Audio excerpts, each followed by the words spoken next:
Hello students, welcome to geometry defence academy. तो सैनिक school military school के जो कैडेट्स हैं, जो बच्चे सैनिक स्कूल मिलिट्री स्कूल में जाना चाहते हैं और उनके लिए एनडीए की जर्नी कैसे आसान बन जाती है, तो इस वीडियो में मैं आपको ये बताऊंगा। और मैं ये भी बताऊंगा कि एनडीए होता क्या, उसकी बेसिक सी इन्फॉर्मेशन मैं बच्चों को दूंगा। देखिए कारण क्या है भाई, जब बच्चा सैनिक स्कूल मिलिट्री स्कूल में जाता है तो सबसे पहला उसका टारगेट क्या होता है, एनडीए ज्वाइन करना होता है। ठीक है, नेशनल डिफेंस एकेडमी ज्वाइन करना होता है। और एनडीए में जाने के लिए एक यूपीएससी एग्जाम लेती है, और भी इंटरव्यू होता है, एसएसबी होता है, सारी प्रोसेस होती है। तो ये मैं वीडियो में मेरा उद्देश्य क्या है कि एनडीए में जाने के लिए क्या उम्र होनी चाहिए, कौन सा एग्जाम देना पड़ेगा। देखिए अल्टीमेट तो सैनिक स्कूल में मिलिट्री स्कूल में पढ़ने वाले बच्चों को ये जानकारी होनी चाहिए। तो इस वीडियो से क्या फ़ायदा मिलेगा कि सबसे पहले तो मैं बता दूं भाई, जो बच्चा सैनिक स्कूल मिलिट्री स्कूल में जाता है उसके लिए आसान हो जाता है एनडीए क्रैक करना। और दूसरा, उसका जो फाइनल गोल है वो उसके दिमाग में अभी से सेट हो जाएगा, तो वो सैनिक स्कूल मिलिट्री स्कूल के एग्जाम को क्रैक करने में और मेहनत करेगा। ठीक है भाई। और चूंकि चीज़ें बड़ी क्लियर रहेगी, आखिरी गोल तक जो अल्टीमेट गोल है वो भी दिमाग में बन जाएगा। और कैसे सैनिक स्कूल मिलिट्री स्कूल का एग्जाम रिलेट करता है एनडीए के एग्जाम से, वो भी सारी चीज़ें इसमें आ जाएंगी। ठीक है। और जो भी कहीं छोटी मोटी गलती जो कर देते हैं पेरेंट्स भी, वो भी नहीं करेंगे। जैसे वो एक चांस वैसे ही गंवा देते हैं सैनिक स्कूल मिलिट्री स्कूल का, तो फिर उनका एक चांस यहाँ पे कम हो जाता है एनडीए में। यहाँ पे एक चांस आपने मान के चलिए, छोटे से लालच में 10-20-30 हज़ार में यहाँ पे एक चांस गया गया, तो जो करियर का अंतिम चांस था वो कम हो गया। यहाँ 2 चांस थे, एक ही रह गया। तो वो सारी चीज़ें हम देखेंगे, और भी नुकसान हम देखेंगे और फायदे सारे हम देखेंगे। आप हमारे हॉस्टल बैच को ज्वाइन कर सकते हैं अगर आपको सैनिक स्कूल मिलिट्री स्कूल आरएमसी की तैयारी करनी है। शानदार आपको तैयारी कराई जाएगी। इस नंबर पर कॉल करिए, प्रॉपर इन्फॉर्मेशन ले लीजिए। आप डिजिटल कोर्स के थ्रू तैयारी कर सकते हैं, मतलब लाइव बैच के थ्रू तैयारी कर सकते हैं। आप लाइव क्लासेस में मिलेंगी, test series, study material, video course, सबसे शानदार डिजिटल तैयारी हमारी अकेडमी कराती है। समझिए, सबसे पहले मैं बताता हूँ नेशनल डिफेंस एकेडमी के बारे में। बेसिक सी जानकारी दूंगा जो बिल्कुल पेरेंट्स सबको कोई देखिए, नेशनल डिफेंस एकेडमी एक ऐसी एकेडमी है जो कहाँ है, खड़कवासला पुणे में है। और ये क्या कराती है, ये ग्रेजुएट की डिग्री कराती है। क्या कराती है भाई, ये बीएससी कराती है, बीटेक कराती है। ठीक है। और ये JNU, Jawaharlal Nehru university, JNU, ठीक है, जेएनयू यूनिवर्सिटी दिल्ली से एफिलेटेड है।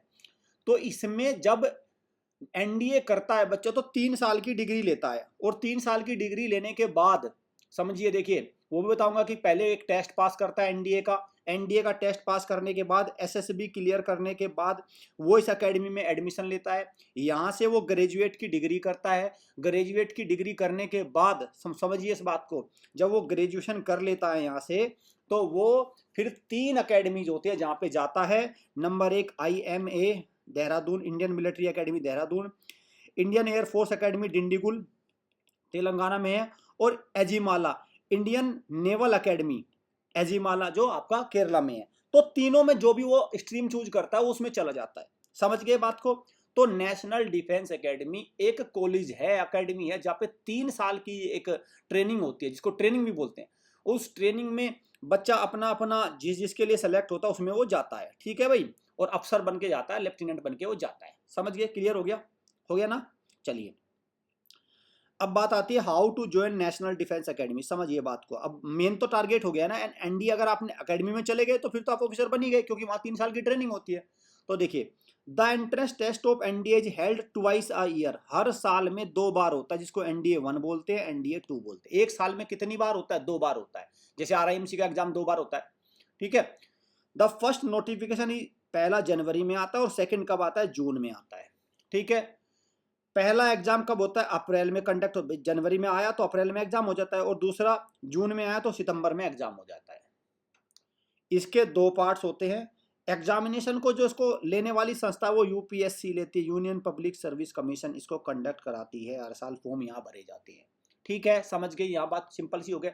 तो एनडीए का फॉर्म 2 बार निकलता है, NDA-1, NDA-2।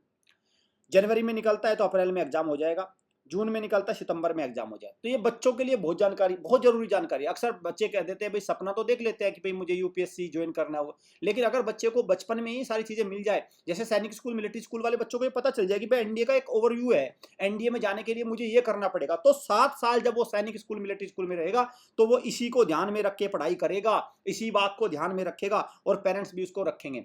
अब बात आती है एज लिमिट क्या है, सेक्स क्या है, मैरिटल स्टेटस क्या है।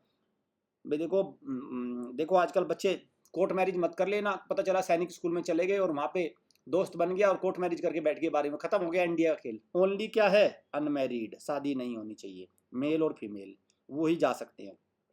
16.5 से लेके 19.5 साल उम्र होनी चाहिए टू ज्वाइन एनडीए। ठीक है, अब इसीलिए मैं बार बार कहता हूँ, अगर कोई बच्चा 10 साल की उम्र में सैनिक स्कूल का पेपर निकाल लेता है तो जाहिर सी बात है 17 साल की उम्र में वो 12th में होता है तो उसके पास 2 3 4 चांस लग जाते हैं एनडीए के। लेकिन अगर सेकंड अटेम्प्ट में बच्चा निकालता है तो मतलब उसकी उम्र हो जाती है लगभग 11 से 12 साल, तो उसके पास 1 चांस 2 चांस ही मिल पाते हैं। जहाँ 10 साल वाला 4 चांस लेता है, यहाँ वो 1 लेता है। हालांकि चांस इतना मैटर नहीं करते भाई, मैटर तो करता है टैलेंट। अगर जो क्लियर करने वाला, एसएसबी क्लियर करने वाला बच्चा होता है वो दो चांस में क्लियर कर लेता है, 1 में क्लियर करता है। और जो नहीं क्लियर करने वाले होते हैं वो 6 चांस तक एसएसबी वेस्ट कर देते हैं। एसएसबी भी समझाऊंगा क्या है, समझिए बात को। एजुकेशनल क्वालिफिकेशन क्या है, आर्मी में जाने के लिए 12th पास होना चाहिए और किसी भी स्ट्रीम से होना चाहिए। ठीक है, 12th पास होना चाहिए। लेकिन एयरफोर्स में जाने के लिए वो क्या होना चाहिए, फिजिक्स केमिस्ट्री और मैथ से 12th होना चाहिए। ठीक है, नेवी और एयरफोर्स में जाने के लिए। तो जब बच्चे सैनिक स्कूल में जाते हैं तो जो भाई, चूंकि सैनिक स्कूल में क्या है, पीसीएम मेन स्ट्रीम है। ठीक है, तो पीसीएम वाला इधर तो कर ही लेता है और इधर आर्मी में भी आ जाता है, क्योंकि इधर तो कोई से भी स्ट्रीम चल सकती है ना। 12th पास होना चाहिए किसी भी स्ट्रीम से, चाहे कॉमर्स से ही हो, लेकिन इधर मैथ से इनसे होना चाहिए। ठीक है, तो जो पीसीएम से होता है वो सब में अलाउ होता है। 12th क्लास में जो अपियर बच्चे हैं वो भी इस फॉर्म को भर सकते हैं, बस उनकी उम्र होनी चाहिए। 12th पास में अपियर बच्चे भी इस फॉर्म को भर सकते हैं। तो जो सैनिक स्कूल में पढ़ रहे हैं उतने बच्चे वो भी एक बार इसको अटेम्प्ट करते हैं। जब फाइनल ईयर में होते हैं तो 12th वाले वो भी अटेम्प्ट करते हैं इसको। एग्जाम पैटर्न समझिए क्या है। The entrance for national defence academy comprises of a written exam followed by intelligence and personality test, जिसको बोलते हैं हम क्या, जिसको बोलते हैं हम एसएसबी। इसको आगे बताऊंगा मैं भी। Service selection board, the written test consist of 2 paper, maths का पेपर आएगा, जनरल एबिलिटी टेस्ट आएगा और टेस्ट एंड इंटरव्यू आएगा। ठीक है, तो ये जो 2 पेपर है ना वो ये है मैथमेटिक्स और ये, इसको पास करने के बाद इसमें जाता है। पहले आपने ये पास कर लिया, ये दोनों पास कर लिए, क्वालिफाई कर लिए, और फिर आप इसमें जाते हो। इसमें जाने के बाद देखिए सिलेक्शन प्रोसीजर क्या है। सबसे पहले जो ये एग्जाम कंडक्ट करता है, कौन करता है, कंडक्ट करता है ये exam UPSC. UPSC conduct written examination, prepare a list candidate who obtained minimum qualifying marks in the written exam fixed by commission at the present. तो सबसे पहला जो ये एग्जाम है ना, जो ये वाला एग्जाम है मैथमेटिक्स और जनरल, इसको लेता है यूपीएससी। यूपीएससी क्या करता है, बच्चों को क्वालिफाई करता है और क्वालिफाई करने के बाद एक लिस्ट प्रिपेयर करता है। Such candidates shall appear before a service selection board for the intelligence procedure, where candidates for the Army Navy wings will be assessed on officer personality, and those Air Force in addition above will have to qualify। एक computerize pilot selection CPSS test होता है, जिसके base पर आपको air force में जाना पड़ेगा। Air force में जाने के लिए एक टेस्ट और होता है, समझिए बात को। पहले ये टेस्ट हो गया, रिटर्न वाला हो गया, इसके बाद एक लिस्ट आ गई, इसके बाद आप आगे सर्विस सिलेक्शन बोर्ड में एसएसबी होगा। और एसएसबी की मैं बताऊंगा क्या होती है पूरी प्रक्रिया, इसी वीडियो में बताऊंगा। मैं अपने बच्चों को पूरी जानकारी दे दूंगा और अभी से सपना दिमाग में सेट हो जाएगा कि टारगेट पे कैसे हिट करना है। 7 साल है, आराम से बच्चा वहां पे तैयारी करता रहेगा, हल्के हल्के भी तैयारी करता रहेगा तो भी वो परफेक्ट बन जाएगा। तो जब ये क्वालिफाई कर जाता है रिटर्न, तो रिटर्न का समझ, एक बात मैं आपको यहाँ पे बताता हूँ। जो ये रिटर्न है ना, इसको मान के चलो जो आरएमएस सैनिक स्कूल का पेपर है ना, इससे 20-30% ज्यादा ही है, बस इसका लेवल ज्यादा नहीं है। इसका लेवल ज्यादा नहीं है, रीजनिंग वही है, जीके वही है, मैथ्स के कुछ क्वेश्चन वही है, थोड़ा सा लेवल ज्यादा है बस, और कुछ नहीं। अंग्रेजी भी आसपास ही है। ठीक है, तो मतलब जो 9th का 6th का पेपर होता है उसी के आसपास है। तो ये तो काम हुआ पड़ा है, इसको तो छोड़ दो, असली सारा माथापच्ची है यहाँ। और जो 7 साल वो एक्टिविटी लाता है, एक्सरसाइज करता है, वो जीडी में पार्टिसिपेट करता है, स्कूल में एक्टिविटी होती है, उनसे डेवलप होता है एसएसबी का क्रैक करने का जो क्वालिटी है वो यहाँ से आती है। तो अब एसएसबी में आ गया। अब यहाँ समझो, देखो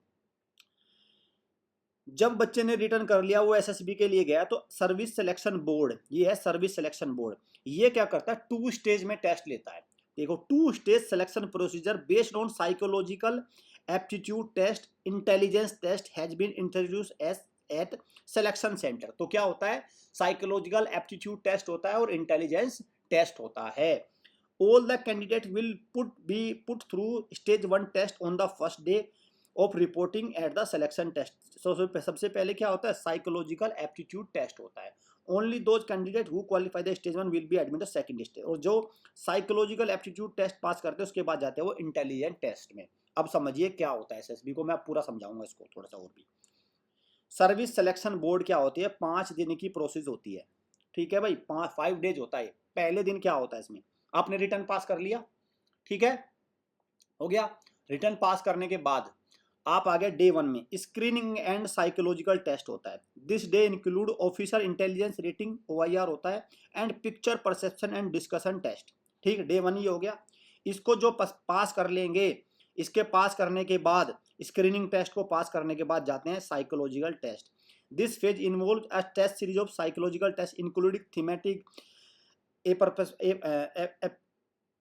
perception test and other to assess personality and mental resilience, ठीक है। साइकोलॉजिकल टेस्ट का उन्होंने फॉर्मेट दे दिया, हो गया। तो पहला ये हो गया, दूसरा ये हो गया। फिर तीसरे और चौथे दिन जब ये इसको पास कर लेते तो group testing officer GTO task होता है। तो इसमें सारे चीजें होते हैं, कमांड टास्क है, इवेल्युएट लीडरशिप, टीम वर्क, ये सारी चीजें इसमें। और 5वें दिन, तीसरा और चौथा हो गया, फाइनल डे एक लिस्ट प्रिपेयर होती है और बताया जाता है कि ये बच्चे फाइनल सेलेक्ट हुए हैं। समझ गए ना, सर्विस सिलेक्शन बोर्ड। रिटर्न हो गया, रिटर्न होने के बाद ये सारी चीजें होती है, ये सारी चीजें होने के बाद जब बच्चा बनता है लेफ्टिनेंट, ठीक है।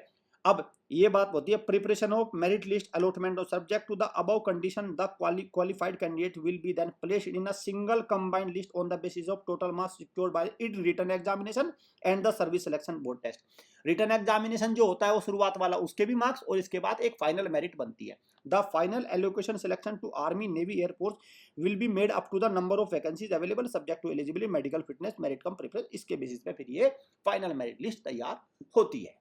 समझ गए भाई बात को, ठीक है, क्लियर। मेडिकल प्रोसेस एक अलग होती है, उसमें मैं नहीं जाऊंगा, क्योंकि देखो मेडिकली जो बच्चा एनडीए में देने जा रहा है तो मेडिकली तो अनफिट होता है तो पहले ही पता चल जाता है उसको, क्योंकि आरएमएस में जो बच्चा जा रहा है मान के चलिए, या सैनिक में जो बच्चा पढ़ रहा है तो वो पहले ही फिट होता है, मिलिट्री हॉस्पिटल से होता है तो वहां पे तो वो क्लियर होता है, ठीक है। तो ये सारी चीजें हैं। उम्मीद करता हूं आपको, जो बच्चों आप तैयारी कर रहे हो सैनिक स्कूल की, मिलिट्री, तो एक पिक्चर आपको ओवरव्यू मिल गया होगा, आपको पता चल गया हो कि एनडीए में मुझे क्या क्या करना है। मैं और भी वीडियोस की लेके आता रहूंगा, और भी चीजें मैं आपको क्लियर करूँ, धीरे धीरे मैं सारी चीजें क्लियर करूंगा। आपको एज पता चल गई, आपको ये पता चल गया कि किस तरह का टेस्ट होता है, आपको ये पता चल गया एसएसबी क्या होता है, एसएसबी करने के बाद आपको पता चल गया कि और क्या क्या चीजें होती है। तो मुझे लगता है एक बेसिक सी जानकारी आपको मिल गई। लेकिन अभी आपको सबसे ज्यादा फोकस रखना है सैनिक स्कूल मिलिट्री स्कूल का। अगर आपने वो एग्जाम क्रैक कर लिया तो जाहिर सी बात है आप फिर सैनिक स्कूल मिलिट्री स्कूल में जाओगे, 7 साल वहां पढ़ाई करोगे। उम्मीद करता हूँ 9th वाले 4 साल पढ़ाई करेंगे, तो भाई 7 साल में 4 साल में आराम आराम से भी वहां तैयारी करते रहोगे एनडीए की, ठीक है। नॉर्मल भी किताबें पढ़ते रहोगे तो भी आप आराम से एसएसबी क्रैक कर लोगे, कोई मुश्किल नहीं है, ठीक है। और इस नंबर पर कॉल करिए, मिलिट्री स्कूल में, सैनिक स्कूल में भेजने का काम हम करते हैं, और बाकी आप काम कर ही लोगे, आपको सैनिक स्कूल मिलिट्री स्कूल तैयार कर ही देंगे। और भी सही, और भी बहुत सारे ऑप्शन खुल जाते हैं। मैंने एक वीडियो अलग भी बनाई थी इसकी कि किस तरह से करियर के तमाम ऑप्शन खुल जाते हैं जब बच्चा सैनिक स्कूल मिलिट्री स्कूल का एग्जाम क्रैक कर लेता है। बेरोजगार तो नहीं घूमता वो, ठीक है, इधर उधर टाइम वेस्ट तो नहीं करता। पेरेंट्स की भी चिंता खत्म तो हो जाती है जब भी सैनिक स्कूल मिलिट्री स्कूल की टारगेट मतलब उसको क्रैक कर लेता। एक बात तो मैंने देखी है कि जो फादर परेशान हो जाता है ना, मदर परेशान की बच्चा चपरासी तक नहीं पहुंच पा रहा। आजकल यही तो हो रहा है भाई, एमटीएस का एग्जाम नहीं निकल पा रहा है, बच्चे एमटीएस का एग्जाम नहीं निकाल, वो चिंता तो खत्म हो जाती है, वो तो दी एंड हो जाता है उसको तो पहले ही, ठीक है। वो जो इधर उधर की मस्ती, आज बच्चा यहाँ फिर रहा है, आज यहाँ फिर, मतलब एक सर में दर्द बन जाता है वो 12वीं करने के बाद ही बच्चा, वो सर में दर्द तो नहीं बनता, ठीक है। और ये भी अपने आप में बड़ी बात है।